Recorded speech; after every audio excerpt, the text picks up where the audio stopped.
नमस्ते। Hello everyone. मैं आपसे हाथ जोड़ के रिक्वेस्ट करती हूँ, मेरे चैनल को सपोर्ट कीजिए एंड लाइक कीजिए एंड सब्सक्राइब कीजिए। मैं अपना एक एजुकेशन चैनल चालू कर रही हूँ जिसमें मैं आपको एजुकेशन से रिलेटेड नॉलेज देती हूँ टॉपिक वाइज कीवर्ड्स। कल मैंने आपको एक ह्यूमन रिप्रोडक्टिव सिस्टम के बारे में बताया था। ह्यूमन रिप्रोडक्टिव सिस्टम के बारे में बताया हुआ था। आज मैं उसको फिर से रिपीट करती हूँ, देन मैं सारी चीज़ों के साथ रिपीट करूँगी। कल मैंने ह्यूमन रिप्रोडक्टिव कीवर्ड्स के बारे में बताया था। रिप्रोडक्टिव कीवर्ड्स क्या है? रिप्रोडक्शन यानी प्रजनन। प्रत्येक जीवधारी अपने ही समान जीवों को पैदा करते हैं और जीवों में होने वाली इस क्रिया को क्या कहते हैं?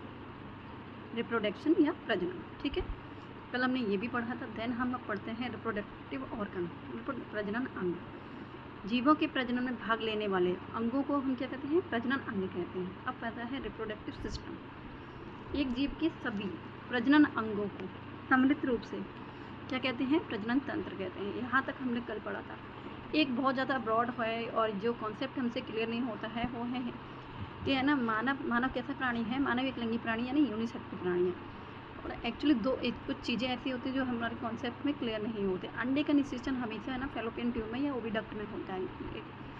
और भ्रूणीय विकास यानी बच्चे का जो एम्ब्रियो बनता है यानी भ्रूण बनता है वो कहाँ बनता है? गर्भाशय यानी यूटेरस में। अब हम पढ़ेंगे मेल रिप्रोडक्टिव सिस्टम के बारे में। मेल रिप्रोडक्टिव सिस्टम अधोलिखित कई अंगों का बना होता है। सबसे पहले हम उनके अंगों के बारे में जानकारी लेते हैं, इसके बाद हम उसके बारे में डिटेल्स में पढ़ेंगे।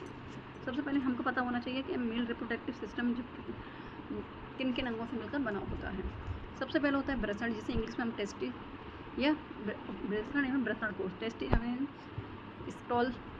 स्क्रॉल्टल सैक या स्क्रॉन्टम। ठीक है, दूसरा आता है अधिवृषण या एपिडाइडिमिक्स। तीसरा होता है शुक्रवाहिनियाँ, शुक्रवाहिनियों को इंग्लिश में बोलते हैं बार्ड डिफरेंसिया। और चौथा होता है शुक्राशय, शुक्राशय को बोलते हैं सेमिनल वेसिकल। पांचवा होता है मूत्रमार्ग, जिसे बोलते हैं यूरेथ्रा। कंफर्म हो रहा है ना आप लोगों को?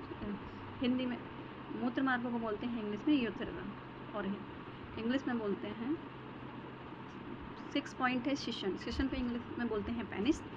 देन इसमें कुछ ग्रंथियाँ होती हैं जैसे पोस्टेड रेक्टल पेरिनियल काउपर्स ग्रंथियाँ। ठीक है, कुछ हार्मोन्स के बारे में बात कर लेते हैं। सीमन एक है ना अंडरस्टैंडिंग कॉन्सेप्ट है। देन ये सारे कॉन्सेप्ट अंडरस्टैंडिंग है। अभी हम उनके हार्मोन्स के बारे में बात करते हैं कि जो मिल्क से ना हार्मोन्स निकलते हैं वो कौन कौन से होते हैं। एक होता है FSH हार्मोन, दूसरा LH, जिसको LH को है ना मेल में बोलते हैं, LH को दूसरे नाम से जानते हैं